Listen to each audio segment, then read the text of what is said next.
Bonjour, je suis Natacha Bonitiebi et bienvenue dans le Nat Show. Aujourd'hui, nous recevons une femme passionnée de mode, d'art et de création. Elle a créé sa propre marque, Precious. Elle propose des créations uniques, inspirées de son état d'esprit et de son histoire. Entre héritage culturel, parcours artistique et résilience personnelle, elle transforme chaque épreuve en une création. Precious, merci d'être là et bienvenue dans Nat Show. Merci Natacha. Bonjour. C'est un plaisir pour moi de être présente aujourd'hui dans le Nat Show. Et merci. Ça va? Très bien. Et toi? Bon, ça va. Hein? Mais le trajet pour arriver, ça a été? Écoute, il y a un marathon là actuellement sur Paris, mais on est là. Mais il y a souvent des marathons à Paris, hein? Et c'est pas plus mal. Le spa, c'est très important. C'est très important. Je m'y... j'en fais déjà. C'est très bien. C'est très bien. Precious, qui es-tu? Peux-tu te présenter et en quelques mots, nous parler de ton parcours jusqu'ici? Bien sûr. Alors, je m'appelle Alexia. Je suis née au Sénégal d'une maman sénégalaise du côté paternel et avec de l'origine caribéenne du côté de sa maman, entre autres. Et mon papa, il est du Cap-Vert et de la Guinée-Bissau. Donc, j'ai grandi sur une île au Sénégal qui s'appelle Gorée, l'île de Gorée. C'est l'île sur laquelle j'ai grandi. Et j'ai fait mes études à Dakar. Donc tous les jours, voilà, vous imaginez la navette, prendre le bateau pour aller sur l'école. Donc j'ai fait mon parcours scolaire sur Dakar, où j'ai pu obtenir un baccalauréat littéraire dans une école franco-sénégalaise. Et j'ai poursuivi mes études en France, des études dans l'art, donc les arts du spectacle et la musicologie. D'où le parcours artistique. Tout à fait. Donc cinéma, théâtre, la danse. J'avais une option sur la danse. Et donc j'ai eu une licence en administration, justement des arts du spectacle, musicologie, donc tout est institutionnel. Et j'ai terminé avec un master en droit, donc c'est le juriste, en tant que juriste et administrateur des structures culturelles, artistiques, avec l'option bien entendu en droit de la propriété intellectuelle. D'accord. Donc j'ai eu à faire des parcours autant dans la production de musique, On va y arriver. voilà, donc On va y c'est un petit... Doucement, mais on va y arriver. D'accord. Tu as parlé de l'île de Gorée. Et je sais que tu as une histoire familiale très, très riche. En quoi est-ce que cette histoire familiale, cet héritage familial influence aujourd'hui ta vie, ton parcours, ce que tu fais? Alors, vous savez l'île de Gorée est historiquement connue. Oui. Et lorsqu'on vit sur cette île, on est marqué non seulement par l'histoire, certes, mais par la diversité culturelle. Parce qu'on reçoit énormément de monde et il s'y passe beaucoup de choses. On reçoit le monde entier. Donc la culture fait partie de, de moi, de mon enfance. Mais j'ai également eu une famille qui a énormément voyagé, notamment mon grand-père, d'où cette touche très inspirante à travers toutes les cultures qui ont pu aujourd'hui participer, toute cette évasion, toutes ces découvertes qui participent aujourd'hui à mes inspirations créatives. D'accord. Mm. Tu as dit ton grand-père. Quand on préparait avec mon équipe ton interview, on a découvert le fameux grand-père. Peux-tu nous parler brièvement, hein, pour que les spectateurs sachent qui est ce grand-père? Alors, côté maternel, je viens d'une famille illustre sénégalaise, la famille Diagne. Donc, par les générations, on a eu à marquer, entre autres ascendants de Blaise Diagne et Urbain Alexandre Diagne, donc qui est le père à ma mère, qui est un homme politique et militaire, qui a fondé l'armée justement sénégalaise, les forces armées sénégalaises, et qui avait justement à charge l'île de Gorée. Il était chef d'état-major Oui, de la première, voilà, le premier chef d'état-major tout à fait. du Sénégal. Il a participé à la fondation de l'armée sénégalaise, tout à fait. Mhm. Donc, il était commandant. Il a été formateur au Britannique militaire, donc une très forte carrière politique également par la suite. Ce qui a aujourd'hui, donc depuis 1980, il avait à charge l'île de Gorée déjà. Il était le maire. C'était le On maire l'a de même Dakar. surnommé Monsieur le maire Oui, dans les recherches qu'on a tout à fait. fait, C'est un homme politique français aussi, tout à fait. avant l'indépendance du Sénégal. Oui, Voilà. d'où ses missions. Il a eu à faire plusieurs missions justement dans le cadre de son parcours militaire, mais également dans le cadre de missions autres. D'où on va dire, ce passage en Asie, où il a eu à fonder sa famille au Vietnam. Il y a vécu plus de 10 ans avec son épouse, donc ma grand-mère, où ils ont eu leurs enfants là. Donc la moitié, quasiment la moitié de la famille du côté de ma mère sont nés en Asie, au Vietnam plus précisément, à Hanoi. D'accord. Je voulais absolument qu'on en parle parce que voilà. Pendant l'échange qu'on a eu, tu m'as sorti ça. Je dis, mais donc j'ai pas n'importe qui en face de moi. Je reçois pas n'importe qui sur le plateau de Nacho quand même. Donc c'est pourquoi j'ai tenu à ce que vraiment tu partages avec nous, avec le public du Nacho, voilà, cette partie de ton histoire. Mais on va venir à Précieuse là. Là, on revient à Précieuse. Pendant notre échange, tu disais que tes créations, ça te vient, quand tu crées, c'est lié à ton état spirituel, à ton état d'esprit du moment. Peux-tu nous en parler un petit peu plus? Comment cela se manifeste? Comment cela se fait? Alors, je me suis inspirée, bien entendu, de toute cette diversité culturelle dans laquelle j'ai eu à grandir. Mhm, Et je me suis dit, il y a une partie quand même qu'on n'exploite pas assez, mhm, en tout cas pour ma part, mhm, par rapport à mon histoire. C'est tout ce métissage qu'il y a. D'autant plus que même du côté maternel, même paternel, mais plus maternel, puisque j'ai vraiment grandi avec la famille de maman et mon grand-père, surtout notamment, avec qui que j'accompagnais énormément dans ses déplacements aussi professionnels où il m'a servi d'exemple, entre autres. Et je porte son nom d'ailleurs, je porte son prénom. Tout ce que j'ai pu recevoir de part et d'autre, par les visites, les voyages, les récits. Lorsqu'on est enfant, on est très attentif à tout ce qui est, outre l'histoire de la famille, mais tout ce qui peut être une découverte. Et donc toute ma jeunesse, j'ai découvert en fait. Donc j'étais attirée par les couleurs, j'étais attirée par la diversité, j'étais attirée par tout ce qui était autre culture, ma culture déjà, mais pourquoi il venait me retrouver? Et je me suis dit, mais c'est vrai qu'à un moment, effectivement, il est parti dans un autre continent dont on ne parle pas beaucoup aujourd'hui avec la présence des Africains, mais il était en mission. Il est revenu pour épouser ma grand-mère qui est une Simon, d'accord? Et il est retourné avec sa femme. Et ils sont retournés, ils y ont fondé leur famille, ils avaient des enfants. C'est-à-dire, cette partie-là, on n'en parle pas assez, peut-être, de ces Africains qui ont eu à être dans ce continent asiatique, qui y sont restés, qui avaient des familles, parce que beaucoup avaient soit des femmes du pays vietnamiennes, mais il y en a très peu qui étaient là avec leur famille, mais vraiment d'origine africaine. Et là, sénégalaise, notamment la Lise. Mais excuse-moi, je t'interromps. Quand tu dis que tes créations sont liées à ton état spirituel, qu'est-ce que tu veux dire exactement par là? Ce que je dis par là, c'est je transforme à travers mes vêtements ce que je suis. C'est-à-dire, j'extériorise tout simplement Mhm. la personne que je suis.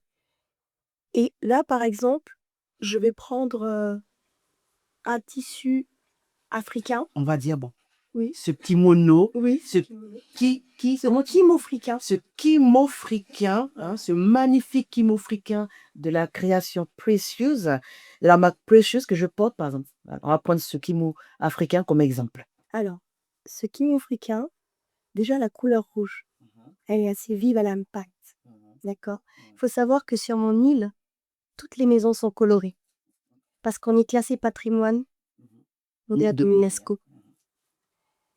Et toutes les maisons sont colorées parce qu'on a des codes à recevoir. Donc forcément, on va retrouver de la couleur. Donc quand je regarde mes vêtements, les couleurs qui sont utilisées, outre l'Afrique où on est déjà très... alors c'est le soleil, très coloré. Mais j'ai grandi sur une île. Par exemple, moi, ma maison, elle est jaune. La seule maison blanche, peinte en blanche, enfin les deux seules, c'est celle gouvernement, donc la maison du président, et celle de la maison américaine. Elles sont blanches. Tout le reste, c'est coloré. C'est ocre, c'est rouge, c'est du vert. C'est que des couleurs. Donc tes créations, sont c'est assez... donc on va dire ce kimono africain, c'est ce que tu ressentais au moment de la Au création. moment de la création. Tu étais très rouge là. Je suis dans mes couleurs, Très intense. C'est chez moi. Donc déjà, c'est l'intensité, la couleur. D'accord. Ensuite, Et pourquoi Precious? Comment est née cette marque et pourquoi Precious? cette marque, j'ai accepté de réellement me mettre en lumière suite à plusieurs épreuves que j'ai eu à vivre après la naissance de ma fille. Il y a combien? Il y a 3 ans. D'accord. Donc Precious existe depuis 3 ans. Precious était en préparation. D'accord. Et là, Precious s'est mise en lumière en 2024, fin 2024. D'accord.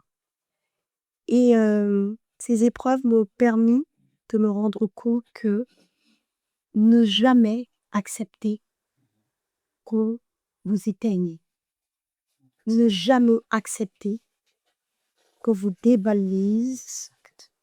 Ne jamais accepter qu'on vous fasse croire que vous n'êtes rien. Totalement d'accord.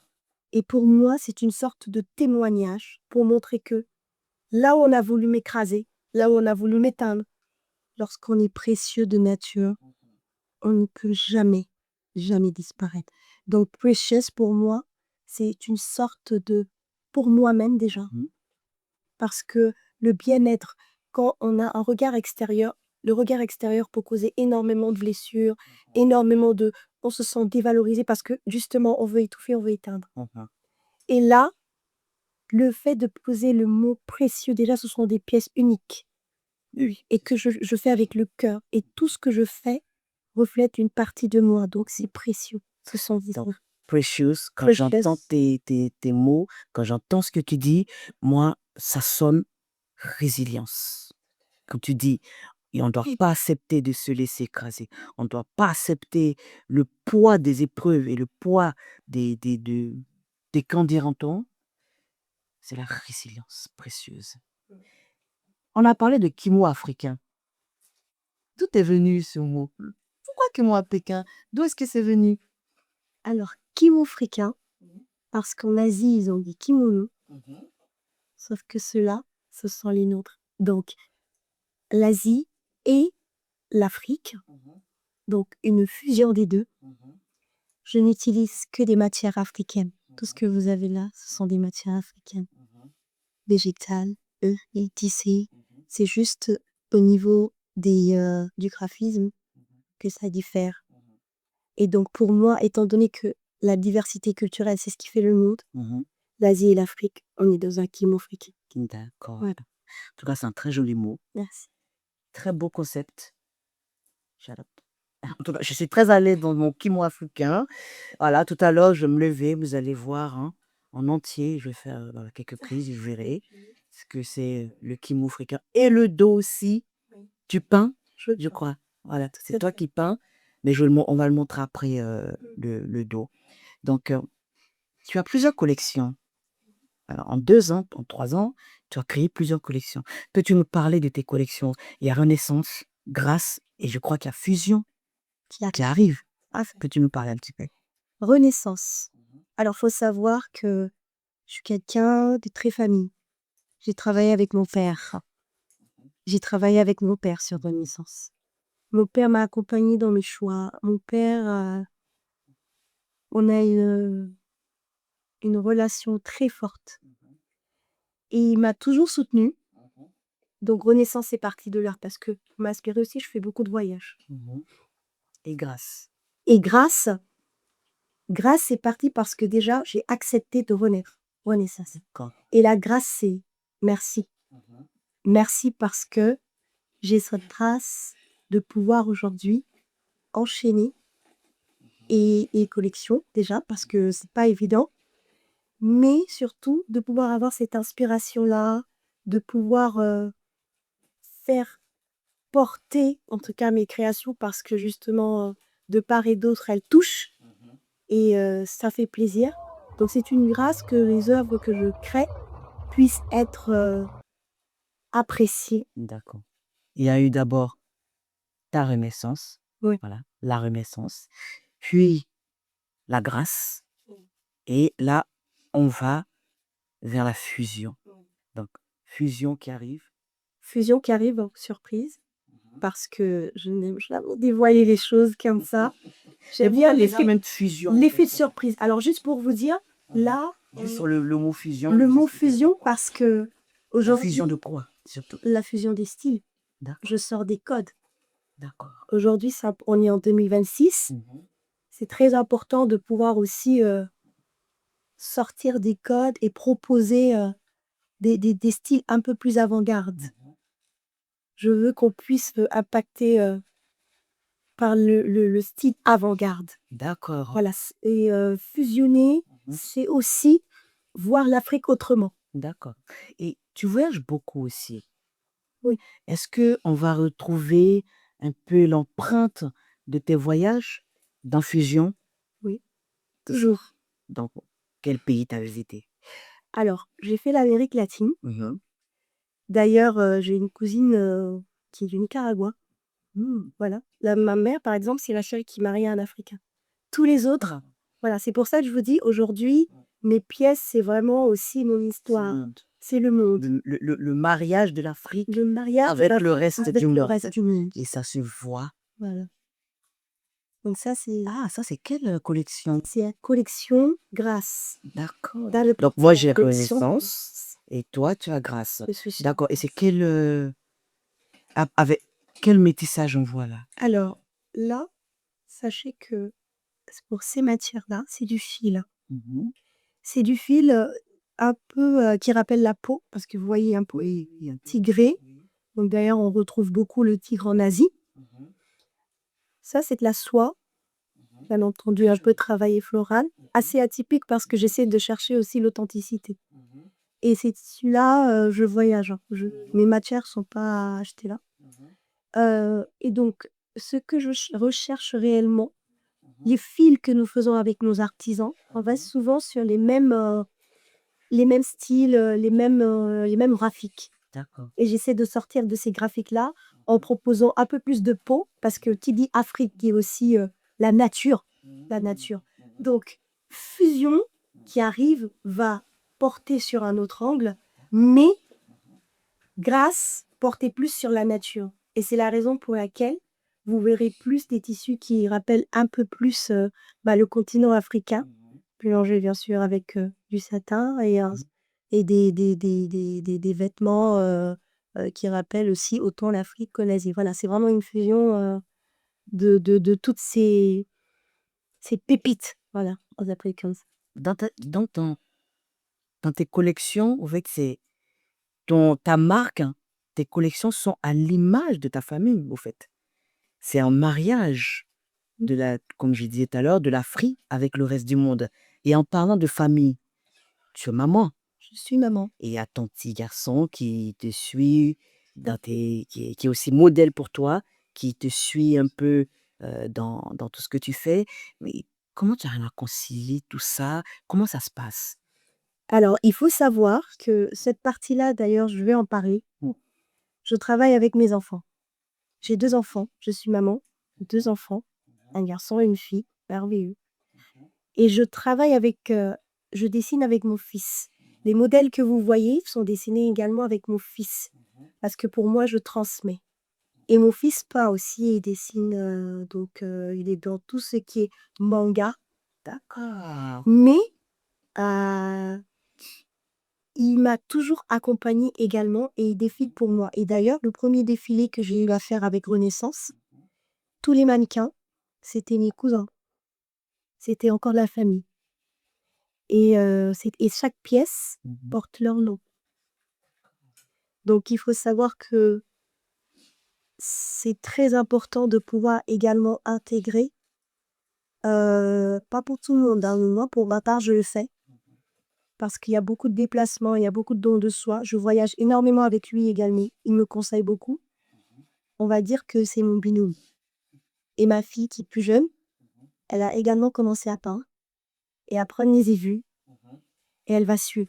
Et pour ma part, je suis très fière parce qu'il m'accompagne dans ce que je fais. Donc ces pièces aussi font partie de leur histoire. Ah oui. Est-ce que dans ta famille, il y a quelqu'un d'autre qui est dans l'art, la création, ou bien tu la sous? Mmh. Du côté de mon père, on est très artistique. Très artistique. J'ai des cousins qui sont déjà comédiens et qui sont reconnus au Sénégal. Mon père lui-même danseur. Son père a été également danseur. La mère à mon père a été reine de beauté. Mon grand-père a été également directeur de presse. Donc, il a les festivals aussi. Donc, l'art, en général, a toujours fait partie de la famille. Et d'ailleurs, mes professeurs, déjà en terminale, savaient que je serais artiste. Mon professeur de philosophie, il me disait déjà, «Je sais faire artiste». Parce qu'il me voyait déjà dans la danse et puis j'ai eu à faire aussi quelques courts-métrages par des réalisateurs français qui sont venus, qui ont détecté entre autres. Mais j'avais déjà l'âme d'artiste, depuis, qui était innée, et j'ai juste décidé de le mettre en lumière, un peu plus.